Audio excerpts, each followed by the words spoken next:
So in this video today, I wanted to talk about how much it's gonna cost you to start and run the business on eBay and Amazon properly. So this is not going to be like some sort of side hustle. If you want to do it properly, how much it's gonna cost you to actually start the business and scale the business where you can become a full-time seller. So in this video, I'm gonna break down each and everything into 5 different steps as well. So you will understand what those costs are going to be at the end of the day as well. So without any delay, excuse the mess around, let's get started. So the first one, if you are taking your business seriously, you're not like considering it like a side hustle, you wanna become a full-time seller, you also need your supplier where you're gonna be working with, all the people, all your customer to actually take you seriously as a business as well. You do need to register your business. So first one, when it comes to registering a business, I live in UK, so I'm going to talk about UK. You're going to have 2 options. So the first one is going to be registering as a sole trader, and the second one is going to be registering as a limited company. Sole trader is just like one-man army. All you have to do is just apply for UTR number. It's called unique tax reference number. As soon as you get that number, you are able to start some sort of self-employment. You can sell on eBay, you can sell on Amazon, you can be a plumber, do whatever you like. And at the end of the year, HMRC will send you a letter, and in that letter, they will just simply ask you how much money you have made or how much money you have lost, what was your expenses, and you need to file those expenses. You can do that by yourself as well, or you can get a help from accountant, which I'm going to talk about down the video as well, because this is another cost that people often ignore. The second one is obviously an option to start a limited company. Registering a limited company only costs £12, and there is a company called Osome. I'm going to put the link for them inside the description. They can do all that for you and also get you a business bank account. That only costs you £12, but the difference between the limited company and a sole trader, that limited company are considered as a separate entity, like it's a separate business. Sole trader, you are the one who is running each and everything. All the liabilities are going to be on you. But in the case of limited company, you separated yourself from a business. So let's say you take a business loan, or you take you buy a van for a business. So that van will actually belong to the business. It's not going to belong to you. So the loan that, let's say you take a loan, it's going to belong to business as well. So let's say something happened down the line as well. So all the liabilities are going to be an limited company. That limited company is going to be responsible for each and everything. You are acting as a director, so nobody going to come after your personal assets if the things will go south down the line as well. So this is like pretty much the difference. But in the terms of like cost, to be honest with you, it's the same cost almost nowadays. Is same amount of tax that you will have to pay as a sole trader. It's the same amount of tax that you're gonna have to pay as a limited company. There isn't much of the difference, but by starting a limited company, your supplier will take you more seriously and you have less liabilities as well. And on the top of that, if you like say you need to hire people, you need to scale your business, and down the line you need to sell your business as well, having a limited company will actually set you up for the future. You are future proofing yourself if you will register a limited company as well. So these are the business registration side. There isn't much cost related to it. So if you register a limited company, it's going to be £12. Sole trader, all you have to do is get a UTR number, and it's free to get the UTR number at the end. But you're going to have to do your tax return either way. Either you are a limited company or you are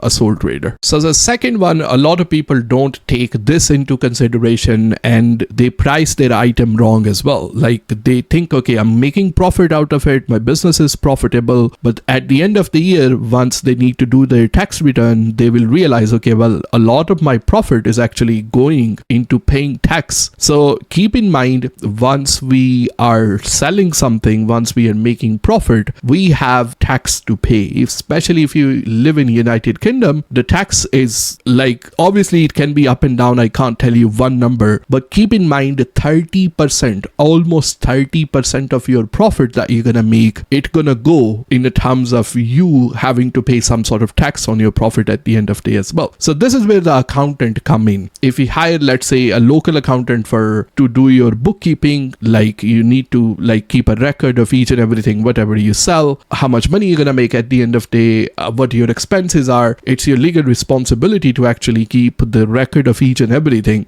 So if you hire an accountant or if you do it yourself at the end of the day, this is another cost that you're gonna have to keep in mind. So that can be, if it's an accountant doing your bookkeeping and going your tax return, that can cost about probably somewhere, depending on how big is your business, from 500 to 1500 pound a year. So what I use for that for accounting is Osome. So Osome is a accounting and bookkeeping solution specially designed for e-commerce businesses. Like if you sell on eBay, you sell on Amazon, then the Osome is a perfect match for you as well. So I'm gonna put the link for them inside the description, and make sure you check that out if you are looking to register your limited company, or you're looking to having an accountant who can do your bookkeeping and also do your tax returns as well. They are specialized in e-commerce side of the business. So the next cost that you're gonna have to keep in mind is going to be your product cost, and it really depends on what kind of business model you're gonna choose at the end of the day. Let's say if you are buying the things in bulk from China, which is going to be more profitable and probably it's gonna be less competitive. People think that it's gonna cost them a lot of money to start like a private label or wholesale type of business model where you're buying the things in bulk for cheap and selling it for expensive. But to be honest with you, you can start as little as probably 200 pound as well. Like I think having a 500 pound budget to start that kind of business where you are buying the things in bulk for cheap in China and you send it to Amazon for fulfillment and you are even shipping the orders yourself, it's going to be more profitable. So I think maximum really going to depend on how much quantity that you are going to buy, but you can start with a small quantity and try different items. And also on the other side of it, like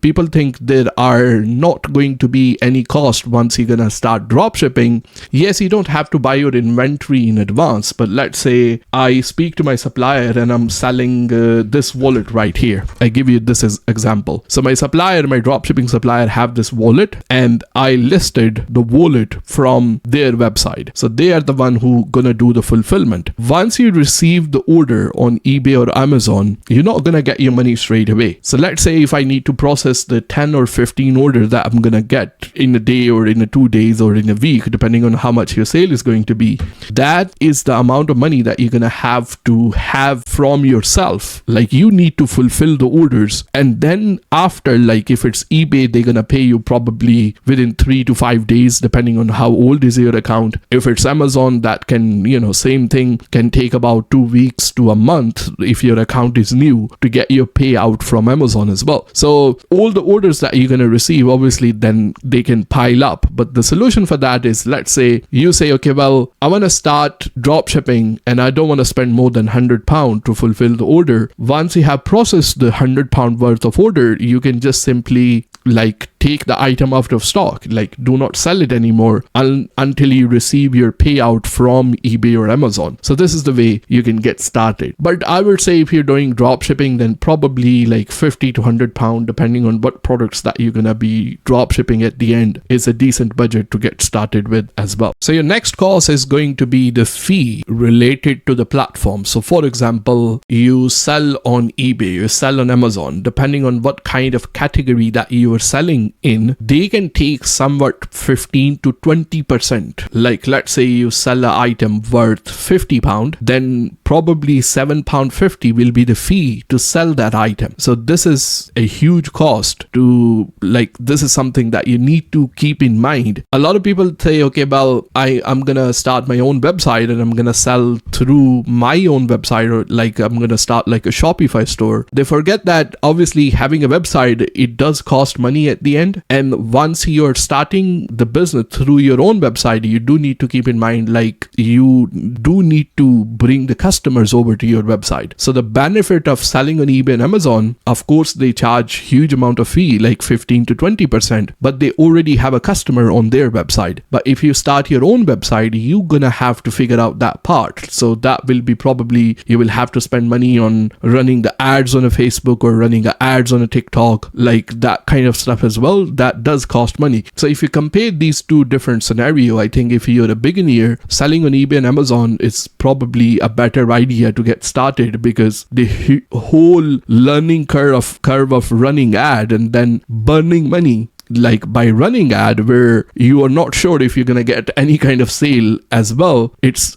a plus point on selling on eBay and Amazon. They're only going to charge you money once you actually sell the item. So this is the plus point. That's the reason you pay somewhat 15 to 20%. It can be less depending on what type of item you are selling at the end of the day, but keep in mind it can cost you somewhat 15 to 20% of that. So what I'm going to do, I'm going to link one video right here which is going to show you how to do your product research once you are starting a business. So make sure you check that out.